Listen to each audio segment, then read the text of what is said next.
Hello friends, मेरा नाम है देव। स्वागत है आपके दूसरे वीडियो में। तो आज की वीडियो में हम सीखेंगे कि स्टेटलेस विजेट और स्टेटफुल विजेट में क्या अंतर होता है, और एक स्टेटफुल में एक प्रोग्राम भी बनाएंगे। तो सबसे पहले हम स्टेटफुल विजेट के बारे में जान लेते हैं, स्टेटलेस और स्टेटफुल। ठीक है। तो स्टेटफुल में क्या होता है, अभी ये स्टेटलेस विजेट है। अब ये स्टेटलेस विजेट में क्या हुआ है अभी कि हमने जब फर्स्ट ऐप को रन किया, ठीक है, ऐप को रन किया या फिर किसी भी पेज को रन किया, तो सबसे पहले जब वो रन होता है तो एक ही बार वो इनिशियलाइज होता है। ठीक है, मतलब उसके यूआई में कोई भी चेंजेस नहीं होंगे एक बार वो बिल्ड होने के बाद। ठीक है, उस यूआई के अंदर कोई भी चेंजेस नहीं होने हैं। मान लीजिए कि आपने एक मेन्यूज़ टाइप का एक पेज बनाया। ठीक है, इसके हम पर यहाँ पर आ रहा है, यहाँ पर आपके ऑर्डर्स है। ठीक है, उन ऑर्डर्स में कुछ चेंज होने वाले नहीं है। आप बस खाली वो एक बटन है और हम सिर्फ उस बटन को क्लिक करेंगे ताकि दूसरे पेज पे जाए, और फिर उस पेज में कुछ चेंजेस होते हैं। ठीक है, मान लीजिए कुछ ऐप के अंदर यूआई के अंदर चेंज होता है। यूआई का मतलब क्या हो गया, ये आपका पूरा जो पेज है वो यूआई है, यूज़र इंटरफेस। आपने कुछ बटन दबाए, उस बटन पे कुछ एक्शन होता है। ओके, उस बटन पे कुछ एक्शन होना है, तो वो कैसे होगा? स्टेटलेस विजेट के अंदर आप वो चीज़ें जो यूआई इसके अंदर लगातार चेंज होते हैं वो स्टेटलेस विजेट के अंदर नहीं होते, वो होते हैं स्टेटफुल विजेट के अंदर। ठीक है, अब क्योंकि हमने ये जो पेज बनाया है वो स्टेटलेस विजेट है, मतलब एक बार रेंडर होने के बाद वो दोबारा रेंडर नहीं होगी। जो आपको दिख रहा है वो आपके पास प्रेजेंट है। ठीक है, कोई भी डेटा अगर अपडेट होता है बटन दबाने पे तो वो भी कुछ नहीं होगा, यहाँ पर कुछ भी परफॉर्म नहीं होगा। वो एक बार रेंडर होने के बाद दोबारा रेंडर नहीं होगा। एक सेट स्टेट नाम का एक मेथड यूज़ होता है, फंक्शन है, जो इस पूरे यूआई को चेंज करने में काम आता है, लेकिन वो स्टेटलेस विजेट में नहीं होता है। तो सबसे पहले हम इस विजेट को चेंज करेंगे, क्योंकि हमने स्टेटस विजेट देख लिया है। तो सबसे पहले हम अपने स्टेटलेस विजेट को चेंज करेंगे। तो कन्वर्ट स्टेटफुल विजेट, हमने क्या किया कि हमने स्टेटलेस विजेट पे दबाया और यहाँ पर एक ऑप्शन आता है।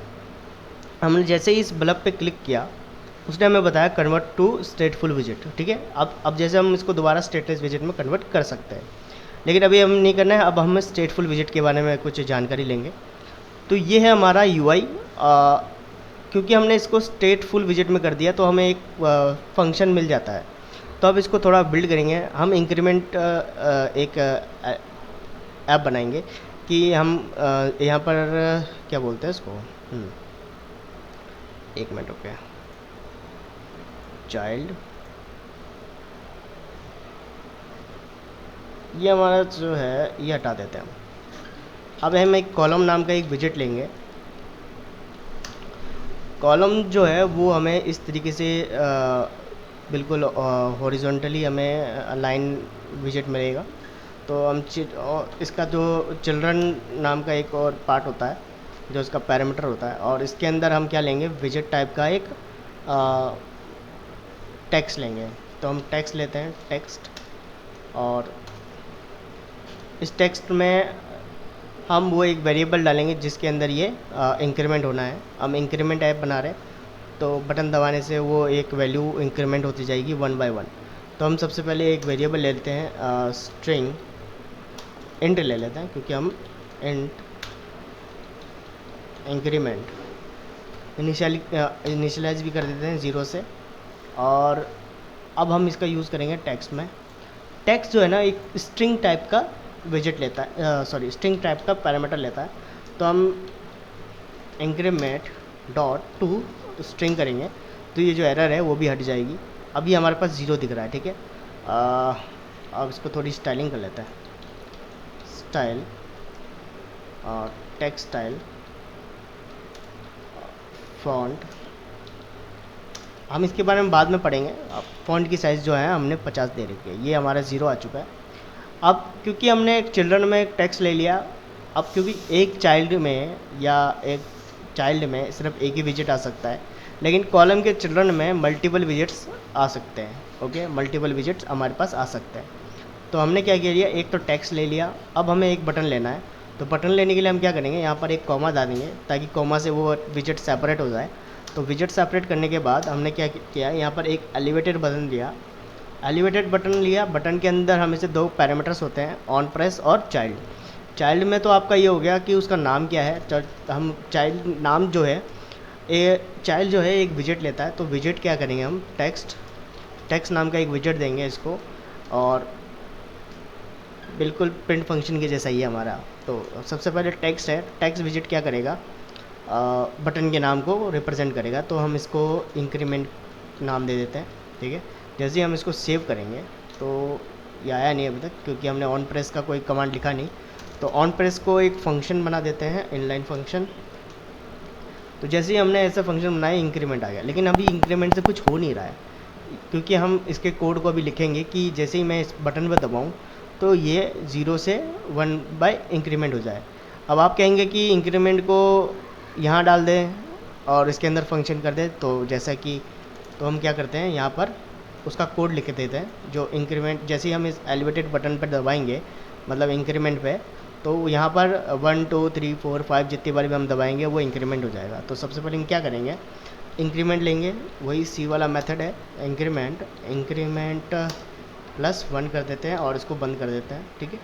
और प्रिंट करके एक बार चेक कर लेते हैं कि जो हम यहाँ पर चेक कर रहे हैं बटन को कि इंक्रीमेंट हो ना नहीं हो। अब ये जो प्रिंट फंक्शन है ना, ये हमें कमांड लाइन प्रमोट में दिखेगा कि भाई ये इंक्रीमेंट की वैल्यू क्या है। तो हम दबाते हैं एक बार, 1 2 3 4 5 6 7 8 9 10। अब देखिए यहाँ पर तो ये चेंज हो रहा है वैल्यू, लेकिन यहाँ पर 0 है, ठीक है। मतलब UI हमारी चेंज हुई नहीं। क्यों नहीं हुई, क्योंकि याद है मैंने आपको कहा था कि हमें एक सेट स्टेट का एक हमारे पास मेथड होता है या फंक्शन होता है, जिसको हमें कॉल करना होता है जब हमारा UI चेंज हो रहा होता है या कोई वैल्यू आ रही होती है। तो स्टेटलेस में नहीं था वो, स्टेटफुल में वो चीज़ है। तो सबसे पहले हम आएंगे नीचे, क्योंकि वैल्यू तो इंक्रीमेंट हो रही है। अब मान लीजिए मैं इस कोड को Ctrl+S दबाता हूँ ना, तो इसकी वैल्यू ले लेगा। क्यों, क्योंकि ये ऐप जो है दोबारा बिल्ड हुई है, सेव करते ही इसने क्या किया, दोबारा ऐप को इसको बिल्ड किया है। तो इस चीज़ से बचने के लिए हम क्या करेंगे, पहले तो प्रिंट हटा देते हैं, क्योंकि इसकी अब ज़रूरत नहीं है, क्योंकि हमें पता चल गया कि वैल्यू इंक्रीमेंट हो रही है। तो हम क्या करेंगे, सेट स्टेट, जैसे कि मैंने बोला सेट स्टेट। हमने यहाँ पर जैसे ही सेट स्टेट किया तो क्या हुआ, एलिवेटेड बटन दबाया, उसने इंक्रीमेंट कर दिया इसको, और सेट स्टेट को कॉल कर दिया।